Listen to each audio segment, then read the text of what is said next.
వరంగల్ జిల్లా ఖానాపూర్ మండలం అశోక్నగర్ గ్రామంలో మత సామరస్యాన్ని ప్రతిబింబించే అరుదైన ఘటన వెలుగు చూసింది. గ్రామానికి చెందిన ముస్లిం దంపతులు మొహమ్మద్ ఇబ్రాహీం అయిన సతీమణి మొహమ్మద్ సుల్తానా హనుమాన్ స్వామి భక్తులకు భక్తి భావంతో భిక్షా కార్యక్రమాన్ని నిర్వహించారు. ఈ సందర్భంగా వారు కుల మత భేదాలకు అతీతంగా భక్తులకు అన్నదానం చేయడం ద్వారా సామాజిక ఐక్యతను చాటి చెప్పారు. ఈ కార్యక్రమం అనంతరం హనుమాన్ స్వామి ఆశీస్సులు తీసుకున్న దంపతులు ఇక ముందు ప్రతి సంవత్సరం స్వామివారికి దీక్ష నిర్వహిస్తామని సంకల్పం వ్యక్తం చేశారు. ఈ కార్యక్రమం గ్రామంలో మంచి సందేశాన్ని పంచుతూ మతాల మధ్య సౌహార్ద్యాన్ని మరింత బలపరిచింది.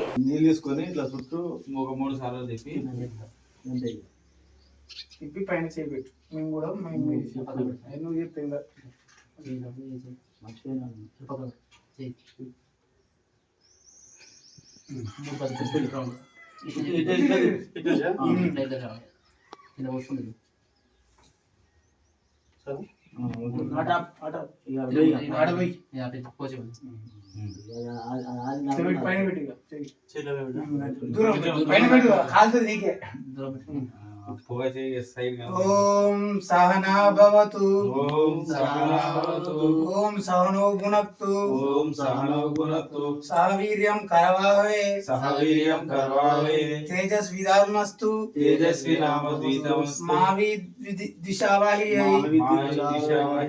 ఓం శాంతి శాంతి శాంతి.